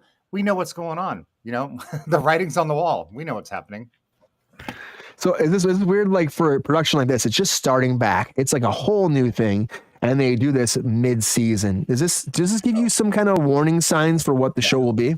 Absolutely, because you're going to be changing the whole arc of all the stories. It's not going to feel the same, and the audience will know it. The audience is not stupid. Audiences are smart. It makes me wonder though, because I mean, this was like a whole rebrand type deal in general. Maybe it was necessary, maybe it wasn't. It just makes me think that Disney didn't know what they were doing with this franchise moving forward as it was. And that's very unfortunate, isn't it? Disney not knowing what to do with a franchise is it's just, I don't know if they just slept through this one or whatever, as far as, getting it out there properly. I don't know. I wish I knew more about the show. I can speak in general about like what you're saying. It doesn't mid-season to do these kinds of things it's not advantageous. If they knew they were coming back, you just wait till then, but they don't even know anything. That's thing. It's like, for Disney too, like give you more context too, for Disney, it's like they had got the series. I mean, Netflix had done it for 3 seasons. Mm-hmm. They got the rights to all. They decided to use the same actors and they decided to make it their own. And so they wanted to change the whole thing. But then there was a lot of backlash for changing the whole thing. And so they shot 4 episodes, and now they're trying to go back to what the show was before. It just makes me worried about it. Now they're talking about cutting episode counts. It just makes me worried as a fan, We're doing 18. Now, like, we might do 10. Oh. It just makes me worried about Daredevil because I love the show in general, and I hope that these actors like D'Onofrio, like Vincent D'Onofrio, fucking Gomer Pyle, fucking great actor, and then he's coming in to play this part again, it's fucking great. And then you have Charlie Cox is like the first Daredevil like we had Ben Affleck playing before, but I don't think it was the director's cut's better, but still not the best. I was gonna say he wasn't bad, the director's cut. Yeah, director not bad, but then you have this and you have a good established cast.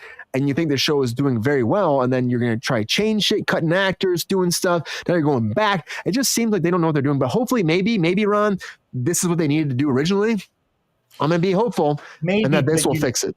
When you go, I don't know, when you drag something on this long with it, you might not be able to go back. And if what you're saying is if they were supposed to do 18, now they're doing 10.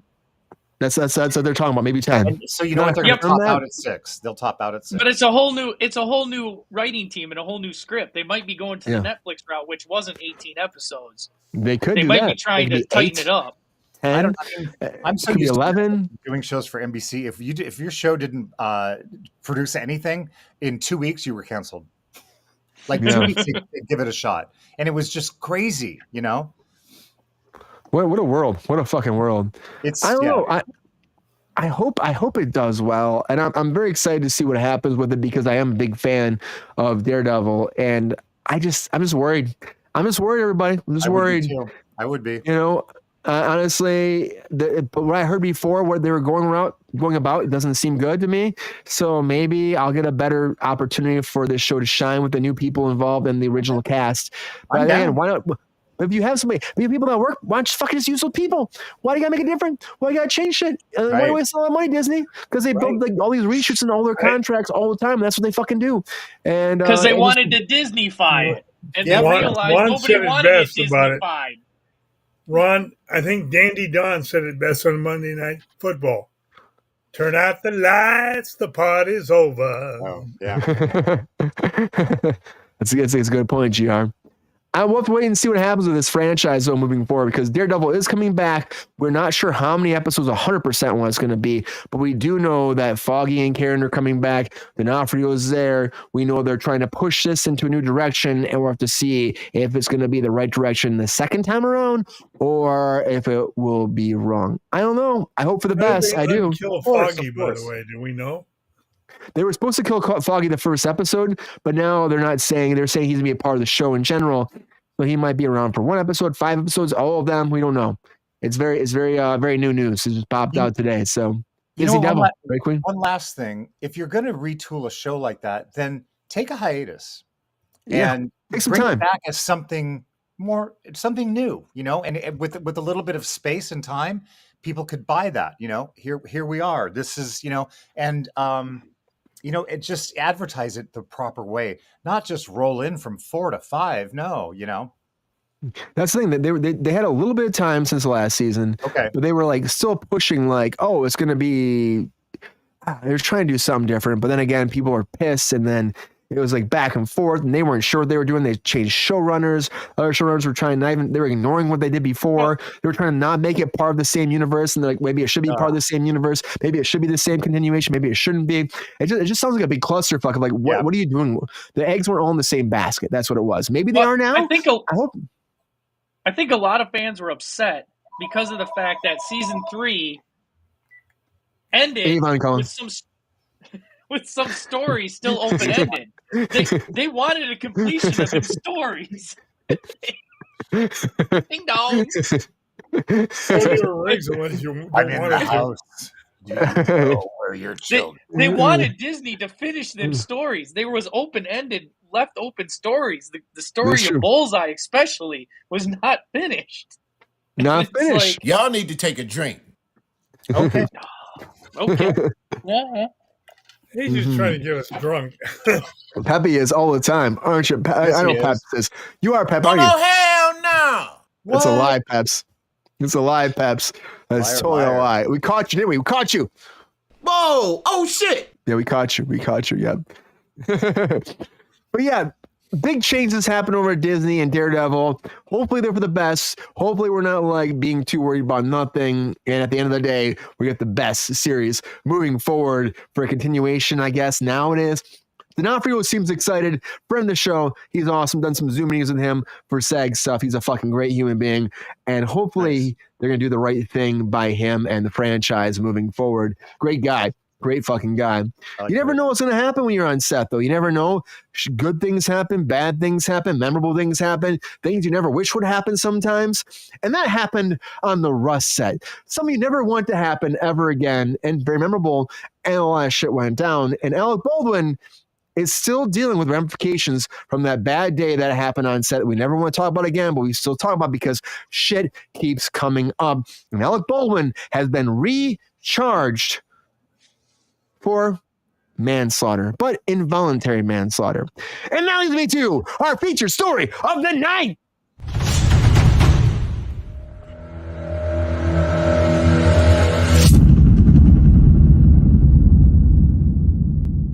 So I know we have talked about this a lot throughout the whole past year. The first season of Kruse Control, this went down last year, and then more and more stuff goes down, of course, we were talking about the armorer and about how she's been charged. Just talk about on Wednesday, how she had a plea deal and she turned it down and she said, hey, everybody, like, I don't know what happened. I don't know how that live ammunition got there, but it was there.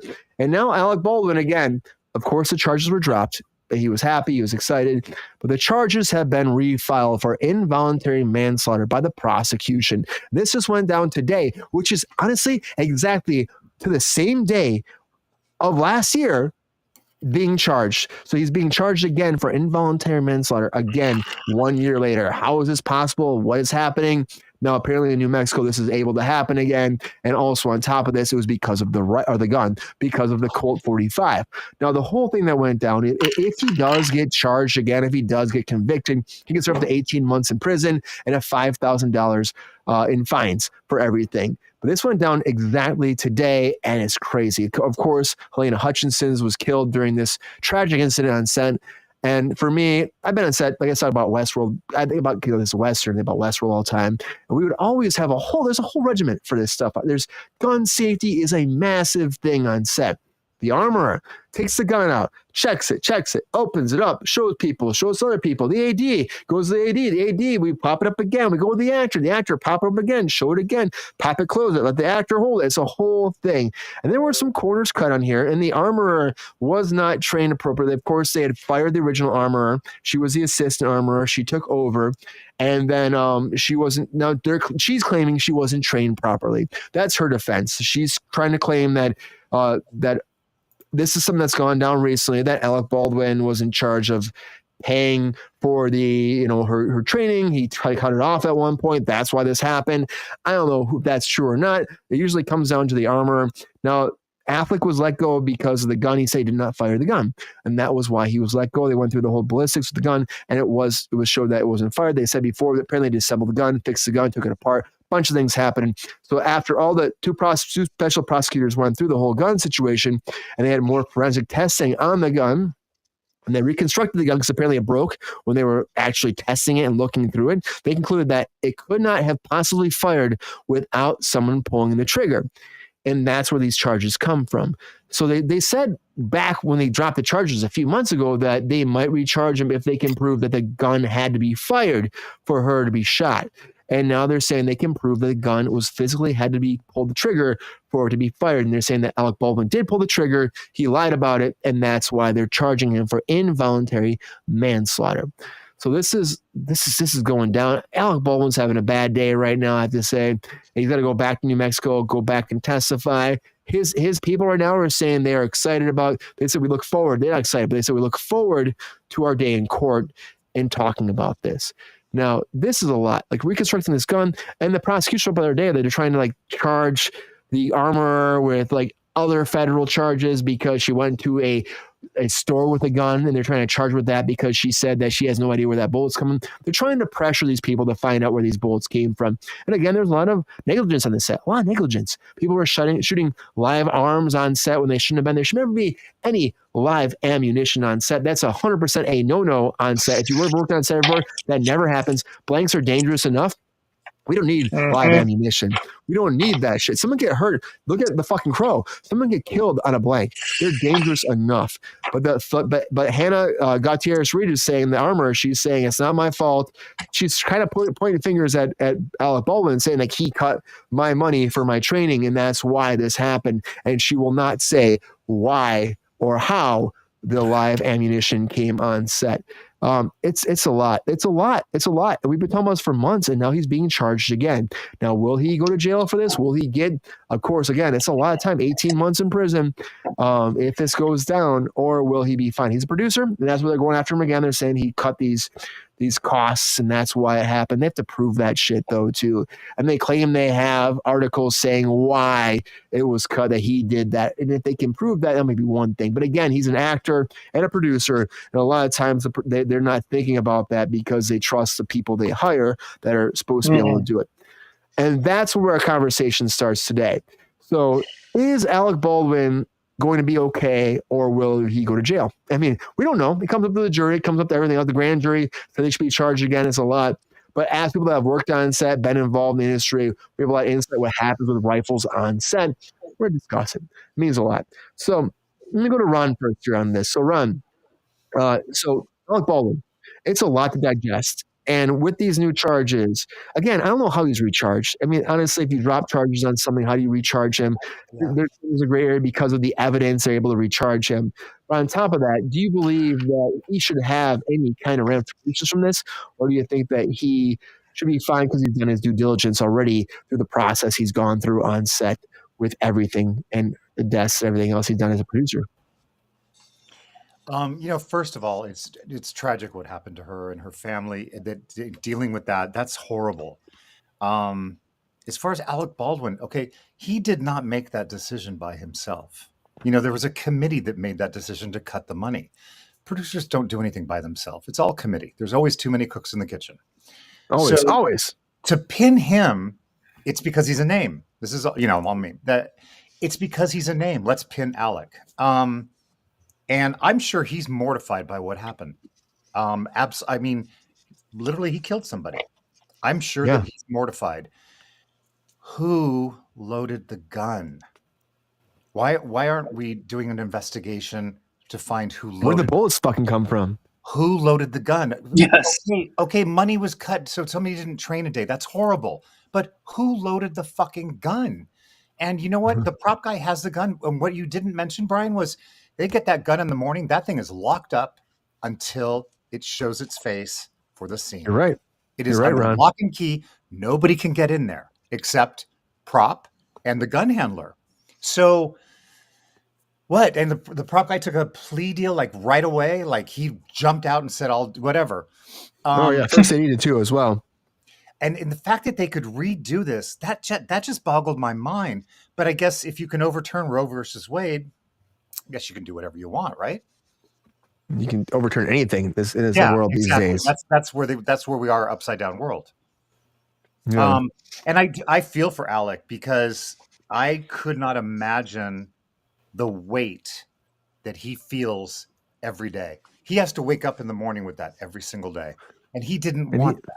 He didn't plan that. He didn't think about that. Yeah. As Ty said, the responsibility of the armor, it always is. Now, the armor is trying to play it off again. This is all back and forth devil's advocate. The armor says that I wasn't trained enough. I wasn't supposed to have this job. I was thrown into it last minute. I had no idea what I was doing. You fired the armor, you threw me in, and you didn't train me well enough. But there's still I mean, the biggest thing, Ron, is like you don't have live ammunition on a set. No, and they were apparently doing target practice during lunch, shooting live ammo. That was a whole thing too. And like, why is that happening on set? And also, why would you do that ever? Like, that's not how sets work. The gun's locked away, and there's no live ammunition. And that's what the armor is trying to say. Well, they were doing it. Anyways, they were shooting targets during lunch. So, and a lot of people walked away. A lot of the crew walked away before this incident happened. They said something bad's going to happen because they were shooting live ammunition. And so that's what's the 2 words? Suck it. Non-union.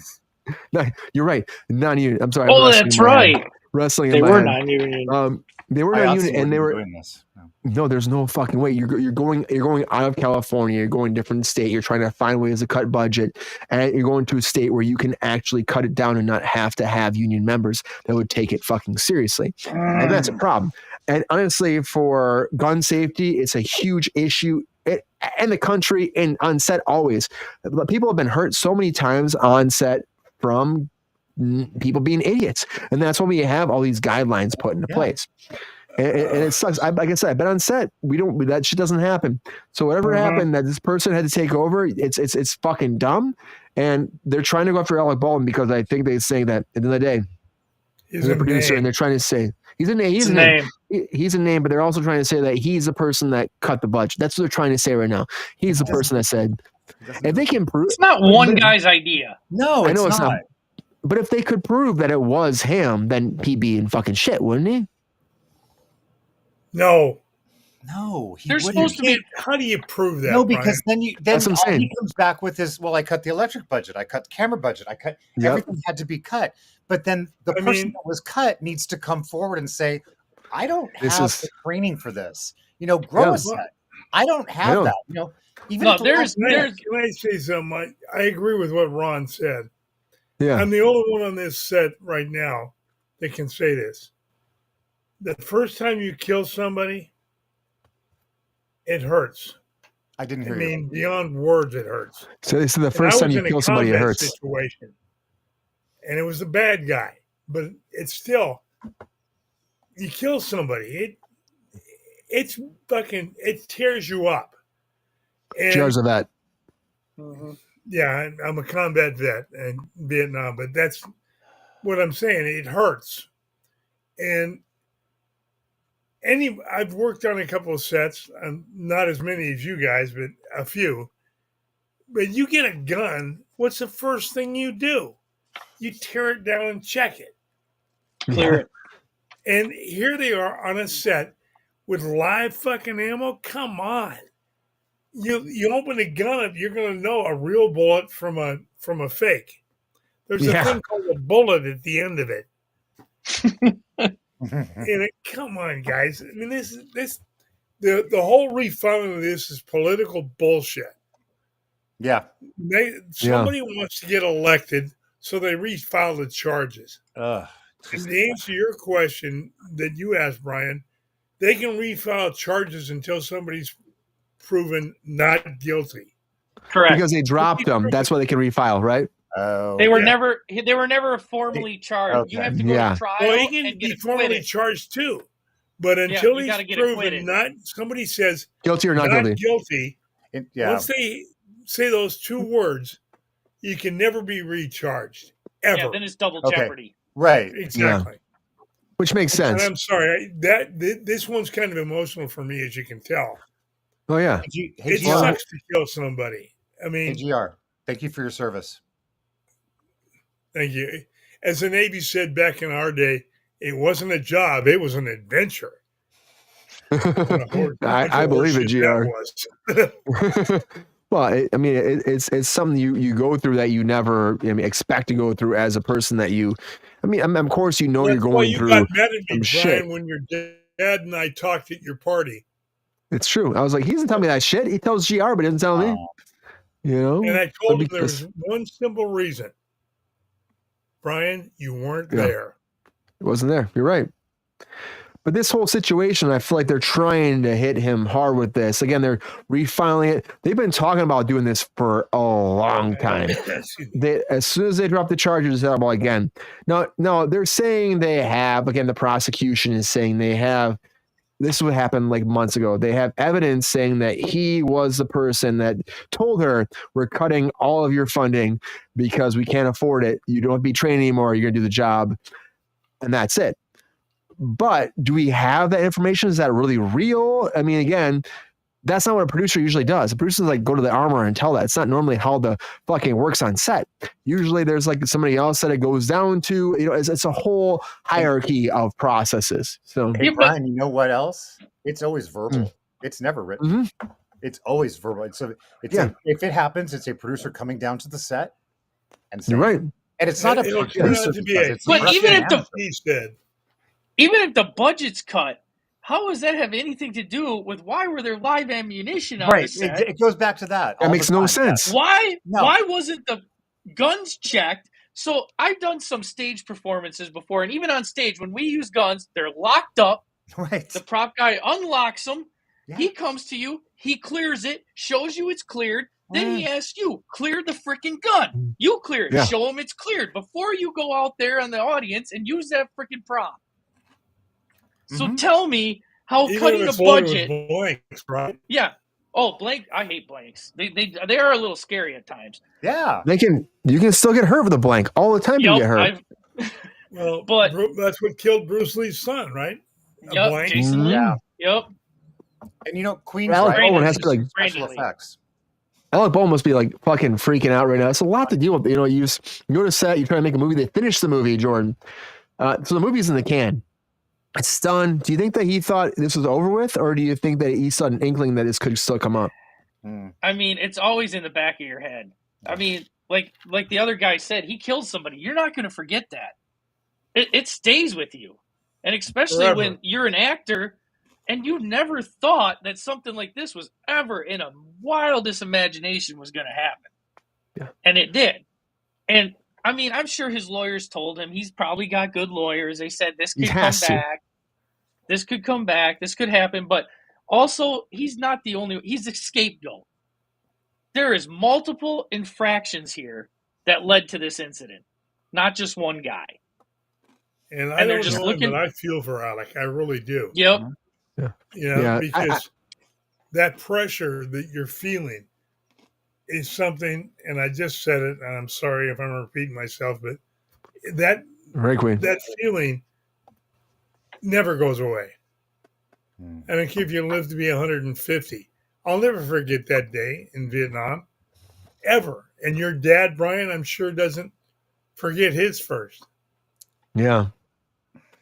He doesn't talk about it. You know, why would you talk about it? Why would you talk about that shit? You know, it's like, it's something that it's not you're proud of, you know, you're happy about it. It's just something that happened, and then you're in a war zone. But that's a whole different thing than being on set in a professional TV movie set. Like, you're supposed to be safe. We're supposed to be just making. That's why this one hits harder for him. Creative. And he's done Westerns before, and now he might go to jail. I mean, I don't know what's going to happen. This grand jury said that they thought there's enough evidence to charge him again.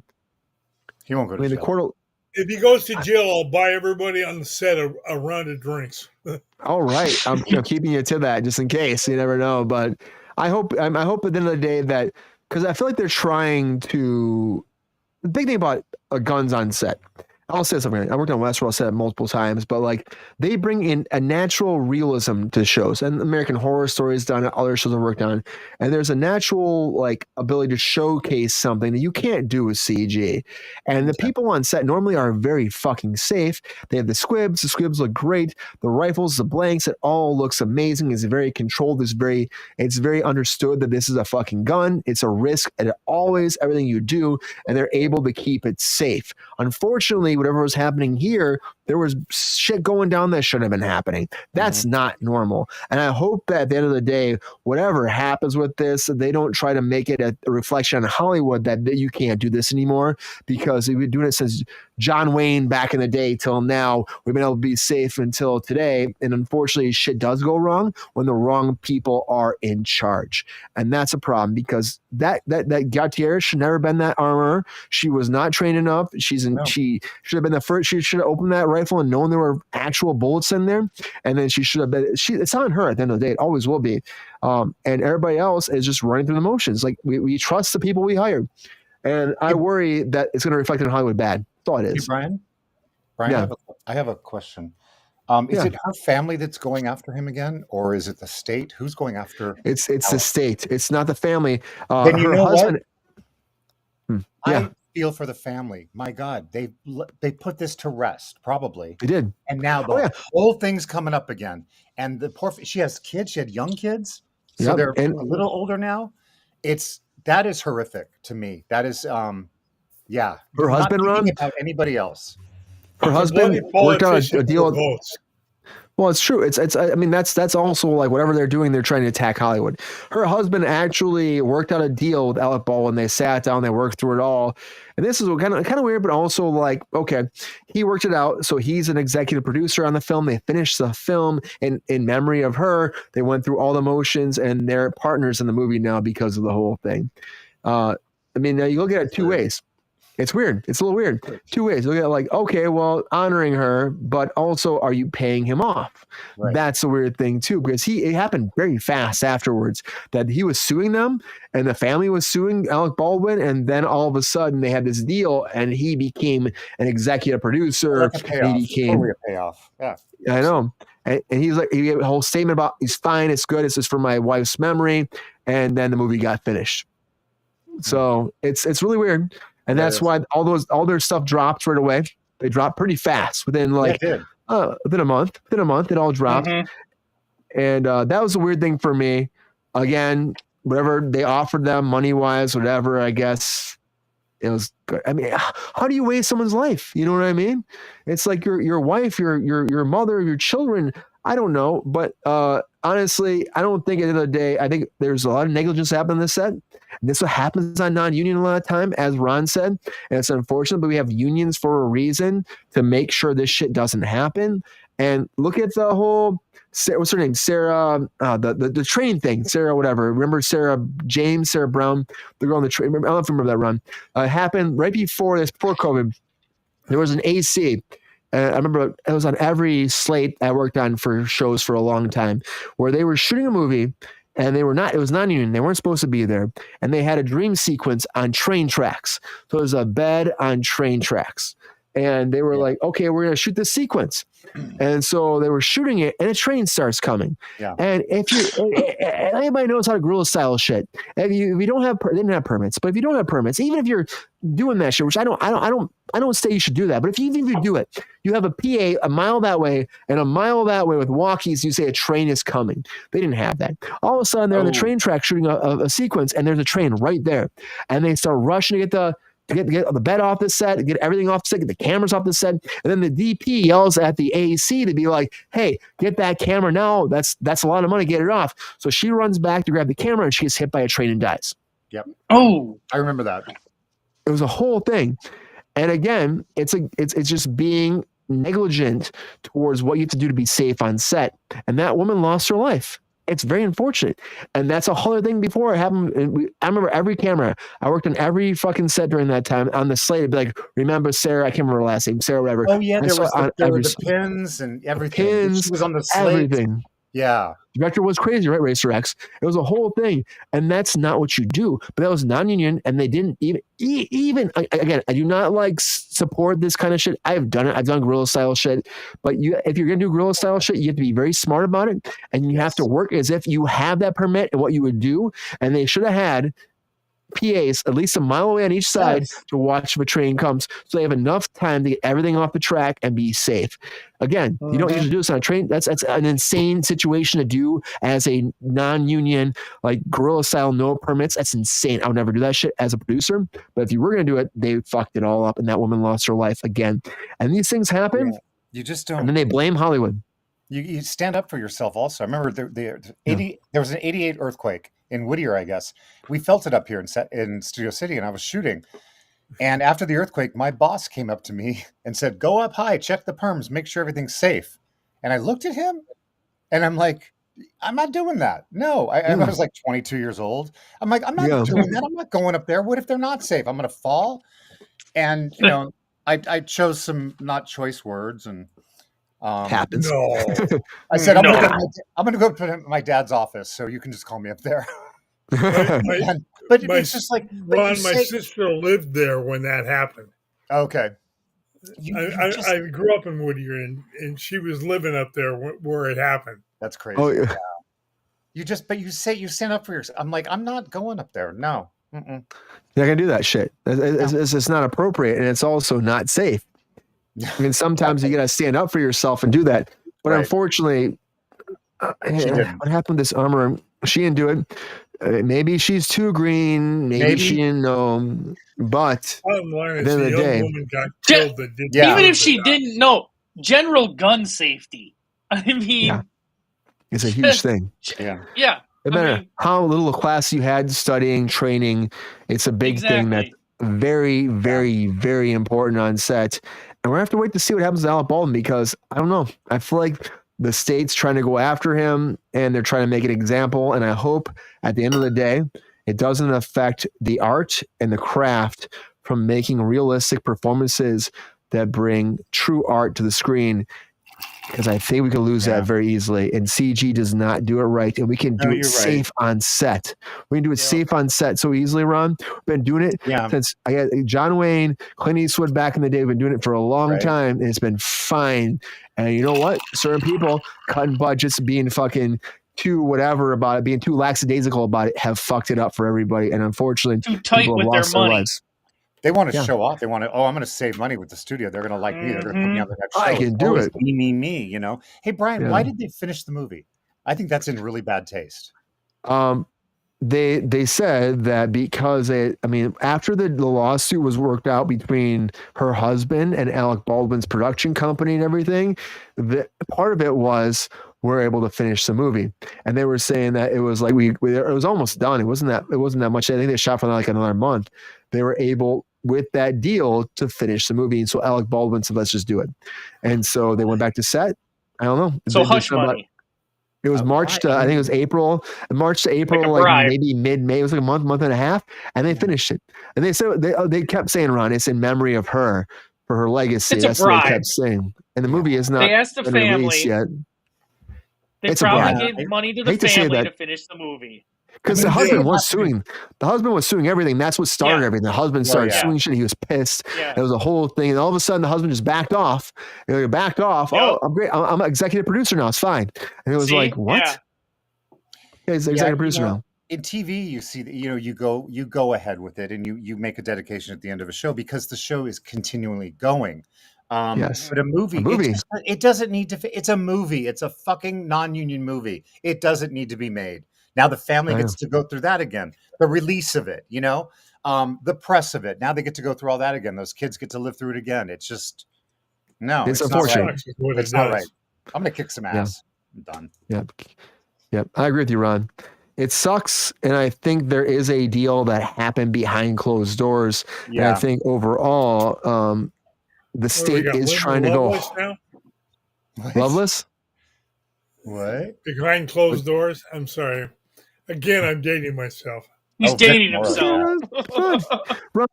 Ron, GR, I'm sorry, GR, date away. Date away, man. You date away as much as you need to. Well, at least Ron knows who I'm talking about. Stop pulling me into your aging yourself. I'm sorry, Ron. I'm sorry. I was talking to you. You're on my mind. I'm sorry. No, I'm talking to GR. He's like, well, Ron and I know what it was like in the 30s. We're sort of in the same age group, or at least close. I think Ron's dad is in your age. I'm sorry, GR. Ron's dad, maybe. Oh no, I bet I'm sorry. Me and Brian remember what it's like in the 90s, okay? GR, 50s or 60s. Your years. Brian, I'll say this politely. Fuck off and die. I love you, GR. Yeah. Thank you for your service. Anyways, this is happening. Serena was on set there for a minute. Oh shit. Oh shit. Anyways, overall, this is happening. Alec Baldwin has been charged again. And overall, he's going to have to go to court in New Mexico to deal with this. And we'll have to see what happens moving forward. Will he be charged? I mean, will he be convicted? Will he get out of it? I don't know. I don't know what's going to happen because honestly, it seems like that prosecution is really gung-ho to take him down and take down the entertainment industry because of all this shit. End of the day, I think a lot of fucking bad shit happened on this set that doesn't normally happen, but it does happen on non-union sets. And I think that it's very unfortunate. Someone lost their life that was supposed to be maybe the next DP that conquered Hollywood. Maybe she was going to be the next fucking whatever to make the best performances ever and to bring cinema to life again in a way that we've never seen before. And her life was cut short based off an incident that never should have happened because of people not following gun safety the way they should have. And again, at the end of the day, it always falls in the armor. Everyone take a drink, GR. GR, take a drink. Yes, sir. But at the end of the day, it comes down to responsibility, thank you, Racer, dedication, and honesty on set. You got to take care of all those things, and you have to make sure that people are safe. If they're not safe, you say, cut, stop. We're not doing this. That didn't happen on that set, and unfortunately, someone lost their life. Hopefully, it never happens again. When producers would ask me to do something that I knew wasn't safe, and they're like, but you can do it. It'll just cost less, or we'll throw you some more money. And I'm like, yep, not safe. And they completely changed their tune. They're like, okay, well, if you said that, I'm like, yep, not safe. Those words were there, Ron, changed the world. Not safe. All I have to say, not safe. Done. Exactly. And you know what? It didn't happen on that set. And she lost her life for no reason. Yeah. And you know what? Hopefully for nothing. Yep. Hopefully it never happens again. Hopefully. Anyways, everybody, thank you for being on Cruise Control tonight. Appreciate you as always. I appreciate my fabulous guests. We've gone again. We talk a lot on Fridays. It's great. It's fun. I love it. I'm sorry. It's fun. It's Hold up, Brian. Hold up. I love it. The poll. Oh, the fucking poll. The poll. Jordan, We're you're gonna the fucking first poll. person to say that shit. Jordan won 67%. Jordan. Oh, yeah. Good, Jordan. I think it was rigged. He's in charge of the board. I think so too. I think it was rigged, Jordan. I think it was rigged. Oh, wait, I come think it on was now. rigged. I've never won, and What are I've you talking never about? missed it This is either. all handshakes and hugs. Ron. Oh, thank you, Sean. Ron, you know what? It'll happen. It will happen one day at a time. We keep pushing forward, and the hot takes will lead you home one day. Moving on. Move on. Thanks, on. Pappy. Thank you so much. Anyways, thank you, GR and Ron. GR, thank you as always, GR. Thank you for being here on Cruise Control. Happy Friday. You've been here since day one, conquering the chat, telling people how to fucking know what the hell Cruise Control is and making dreams come true. Thank you for being on Cruise Control every night, Ron, GR. I'm drunk. GR, thank you so much. Welcome to the club. Thank you, GR. Thank you for your service as always, GR. Guys, it's been a blast. Always. Appreciate you, GR. Mr. Ronald Todd Woodward, thank you so much for being on Cruise Control as always. Appreciate you. Fucking one of my best friends from Hollywood I met the whole time. We met a long time ago on a show in a galaxy a long time ago. I appreciate you. I hope you had a great time tonight. Thank you again. Always. Everybody check out at 3Gs as always. Check it out. Thank you. Appreciate you, Ron. You guys got to check out Harrison one day too. If you haven't seen Harrison yet, check out Harrison. You'll see the three of us in Harrison. You'll love it. You'll love that shit. Check out Harrison, you know. Also, Mr. Jordan Sal, thank you for helping the chat, kicking some ass, being a good co-assistant here on Cruise Control. Thank you, Brian. And Co-assistant. Oh man, hey, come on now, come on. What did GR say? What up, dog? I said rigging the poll. Rigging the poll. Jordan, thank you for being here as always. Fourth week in a row. Jordan, joining Cruise Control Nation. Thank you for being here. Hope you had a great time tonight. Thanks for having me. Thanks, it's been Jordan. A pleasure. Good to see you, Jordan. Thank you. Yeah, good to see you. And I appreciate you all there. If you haven't had a chance yet, please like the video tonight. If you've been watching the whole time, you're having a good time, like it, share it, give some hearts, tell your friends. You gotta fucking spread that word. Send a fart out the universe that says Cruise Control matters. Do that shit right now. That's all I can say. Like, please spread the word because we are growing. We're in 1,146 or something like that. We got a little slow down. We're gonna keep that shit moving. Subscribe. Growing. Subscribe. You keep that motorboat moving because you got to motorboat that shit all day long. Make it move forward because we're honestly growing. And one day at a time, we'll eventually get to that million. It's going to happen anyways. But anyways, Yes. everybody, thank you again. We'll get those plaques coming. Thank you for being here on Cruise Control. Yeah, please like and subscribe. Join our Patreon if you can. And as always, tell your friends, your family, your uncles, your aunts, your grandmas, your grandpas, your great grandmas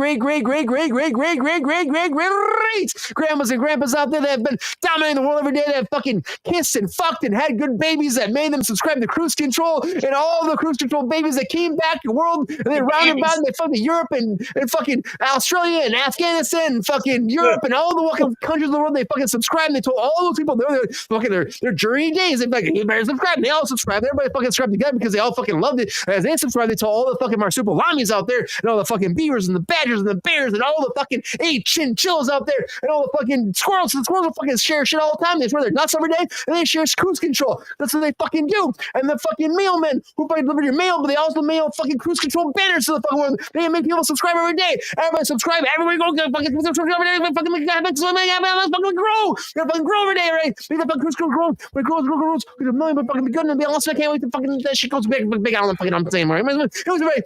I am murdering. Have a great day. Thank you for being on Cruise Control. Happy Friday. Tell those fucking chinchillas. They do subscribe, but not as good they should. That's all I'm saying. Anyways, everybody, thank you, Ron, GR. I know, Peppy. Thank you, Ron, GR, and Jordan. I hope you had a great time, and we'll see you back next week, everybody. And until then, see ya.